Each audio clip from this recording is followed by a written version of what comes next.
Whew, wow, this one stings. I recently saw Brideheart, a movie we were all kind of expecting to be top tier. Which is why I am pained to my core to report back to you today that Brideheart is a total piece of absolute dog shit. Say, before I take your hand and walk you down the aisle, if you wouldn't mind throwing a bouquet of flowers at the subscribe on YouTube, Spotify, and Apple Podcasts, that way future videos by me show up in your feed, and I would appreciate it. I'm going to do my best to regale the plot of this film. There's going to be spoilers. Don't see this movie. Don't watch it when it hits streaming inevitably in a week from now. Just put this movie out of your mind that you probably didn't even know existed to begin with until you saw this review show up in your feed. I actually didn't know Brideheart existed until about a week and a half ago when I saw a trailer and thought, oh my God, this looks awful. I've got to see it. But even my expectations were too high for what the final product was. I put out a short video leaving the theater because I was so perplexed by what I had just watched unfold on the screen for an hour and 45 minutes. And a couple of people said, what did you expect? You're not the target demographic for this film. Who is? I would truly love to pick your brain, stranger who said that comment, as to who you think the target demo is for a movie playing off the title Die Hard by calling it Brideheart, having it full of action, and featuring some of the cast members from Pitch Perfect. It seems like there is no demographic for this movie. Because if you love Die Hard like I do, you'll probably look at something like this and go, oh my gosh, this looks like shit.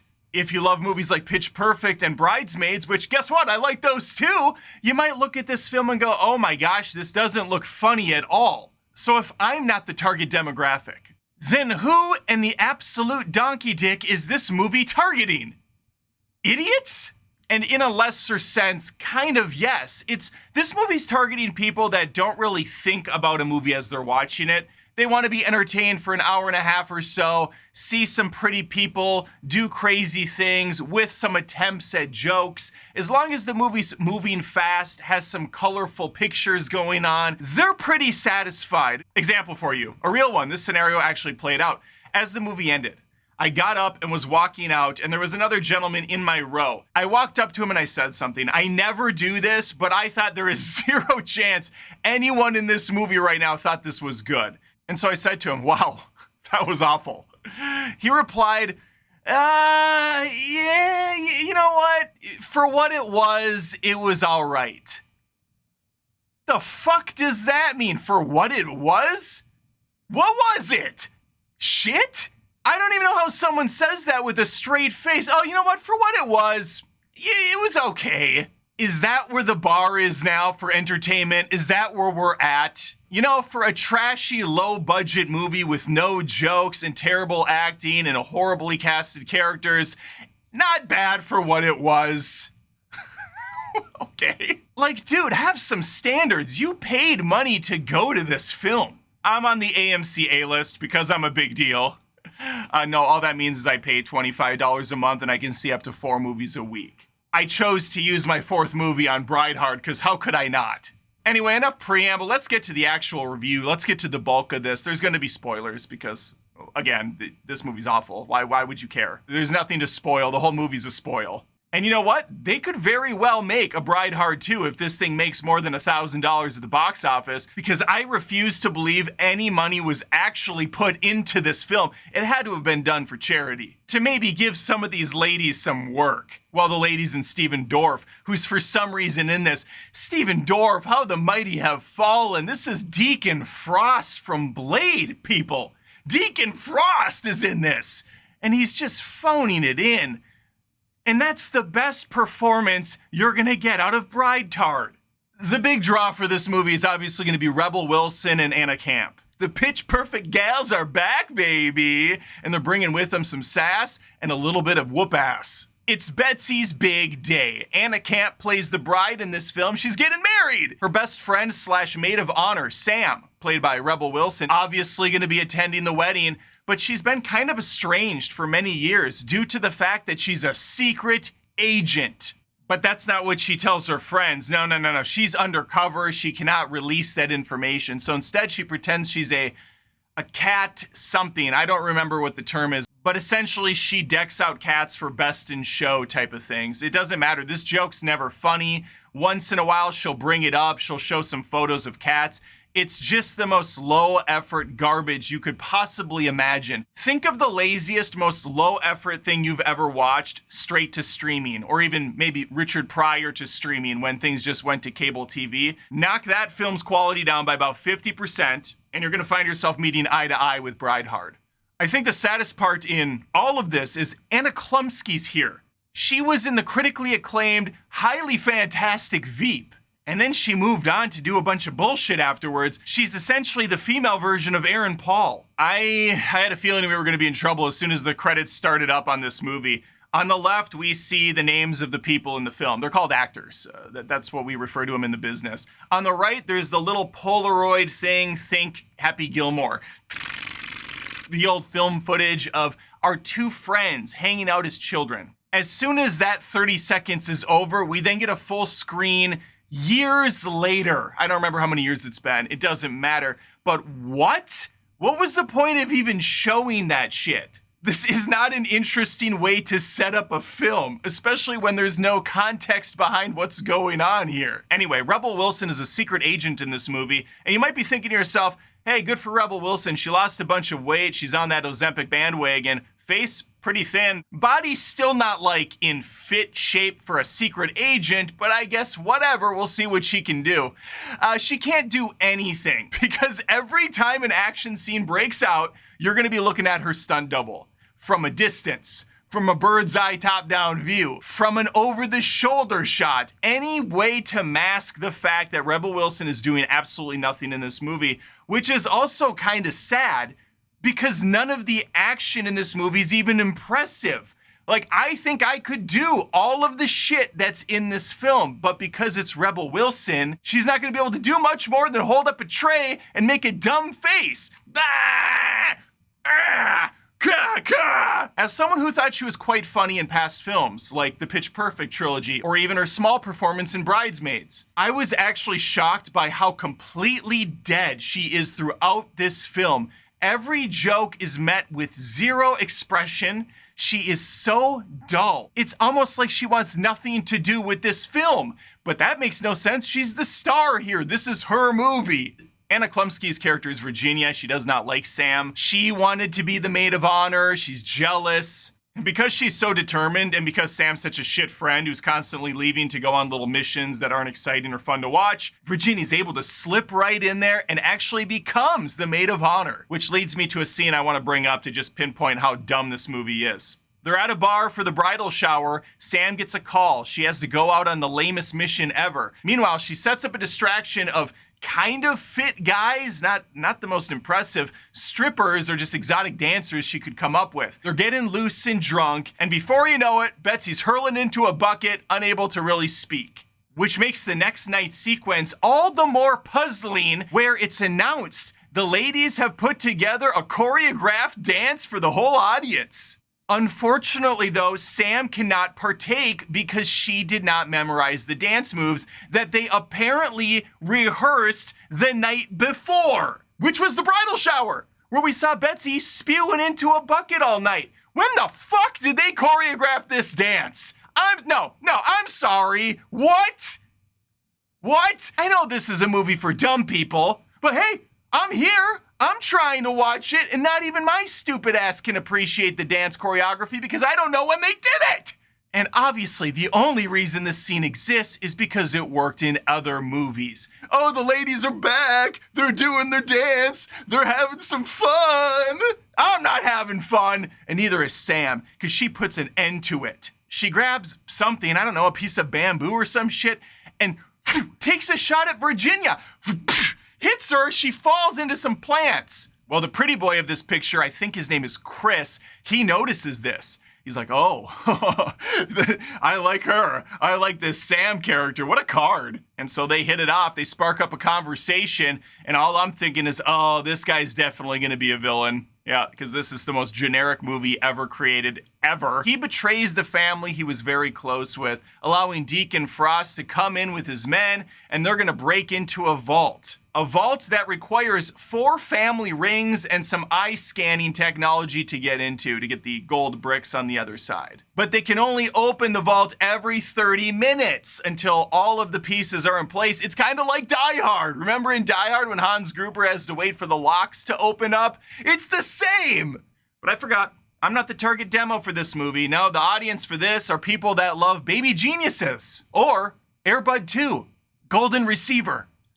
Another thing I want to point out, during the wedding reception, night starts to close in. And a couple of the security guards, actually, I guess all of them, all 3 of the Stooges, walk over to the docks and they see these little remote control boats pulling up. And they all go, huh? They all go down, and a few seconds later, the bad guys rise up from the water. Not including Deacon Frost, though, because this is just part 1 of a 2-part plan. They infiltrate the wedding, and they pretend to be the staff. You know what? This movie's very rich and complex with its story that I'm actually a little off on the timeline. They did this the night before the wedding. They took the spots of all the workers, and then I guess they slept for the night? And the next morning, no one noticed they were all different except for one of the bridesmaids who goes, hey, are those guys all different? Doesn't matter. Because by the time the wedding starts, Deacon Frost and the guys show up with guns. They just saunter up. And then the wedding staff is like, yep, we were bad guys too. Why? They didn't do anything. They didn't infiltrate and like set up shop or start doing stuff. They just did it for fun. The fuck was the point? They weren't there to case the joint out. They weren't there to let them in the back door. They just pretended to be workers because they wanted to pick up an extra shift or something. It's like, all right, not only are we going to rob these poor bastards, but I want to bunch you to take over ahead of time and you'll get paid for bussing tables and for throwing flowers. It's brilliant. We're double dipping on this one, boys. And this leads us to the meat of the movie, where the rest of the time we're going to have the bridal party locked up in rooms so that Deacon Frost can get the rings and so he can get into the vault. Meanwhile, Sam, who has fled the scene, is going to do her best John McClane. I'm not the audience for this, though. And she's going to individually pick off the bad guys. Now, we do learn early on that her boss wanted her to take a sabbatical because she's just too rogue when she goes out on missions. She's not a good team player. She likes to do things off book. So she said, you know what? You're going to this damn wedding. I don't care if everybody hates you there. You have to go and relax, and I'm taking your guns. So Sam's going into this without a weapon. Good thing she is one. And she goes like this a lot. And she does like these really pathetic punches. And occasionally she picks something up and throws it at a guy. But here's another part that really confused me. She has no problem killing, yet she has every opportunity to pick up a gun because all of the bad guys have them. Yet she always leaves the guns behind. And it's not even because she's trying to be stealth-like or covert. She walks out in front of these assholes all the time. She's like, hi, boys. After her! One of my favorite parts of the film, which is hard to even say my favorite because the whole movie's my favorite part. It's also wonderful. She goes flying out of a window a couple stories up, smashes through a semi-truck, and not even 3 seconds go by, and the bad guy looks out the window, sees that she fell through the vehicle, and she's just cartoonishly dead on the ground. There's even what appears to be blood under her head. Check it out! Now, we obviously know she's not dead, but I'd like to play out the scenario for you. She flew out of this window. I believe she jumped out of it. She's face first, even though when we see her on the ground, she's now on her back, which means she blew through the window, somehow crashed through the semi-truck, which I don't think is made out of paper, so explain that one to me. Quickly grabbed some jam off of a shelf, poured it on the ground, turned around and laid her head on it, and went, like bullshit! That's almost as impressive as drunkenly choreographing an entire song for your wedding. Bad guy goes out there, checks things out. Of course, she's like, surprise, asshole. Beats him up, doesn't take his gun because we don't take guns for no reason at all. And then she's off to the next action sequence. I want to point something else out because this is a low budget, low effort pile of crap movie that insults its audience by even existing. There's of course product placement. 2 times there's bags of Lay's chips. Lay's produces different types of chips, so you see a couple different products here. The first one we see is when Rebel Wilson is getting the worst massage ever. She's laying awkwardly on her back, and there's just this perfectly propped bag of Lay's potato chips. Everything else in the movie is prepared by chefs. There's a bunch of different desserts, a full spread of beautiful looking food, and then for some reason just a fucking bag of Lay's chips sitting on a table. Then in a later scene, one of the hostages just eating chips in front of us, the bag out perfectly. It's not as obnoxious as Pepsi Web, where Madam Web's walking around with a Pepsi can and a Pepsi sign falls and kills someone. No, it's not Pepsi Web, but it's pretty damn close. This is Lay's hard, on top of being lazy. Oh my God, there's just so much bad in this movie. It's almost hard to even know where to keep going with it. Let's just cut to the chase scene at the end of the film, where Rebel Wilson is fighting on top of one of those giant fan boats. And folks, I'm not shitting you. This has some of the worst green screen I've seen since ever. I've never seen anything worse, to be quite frank with you. You can be Diane. Listen, Diane, the fight that's on here consists of Rebel Wilson kind of rocking around, and I think she grabs a chain at one point and wraps it around the bad guy and whips him off the boat.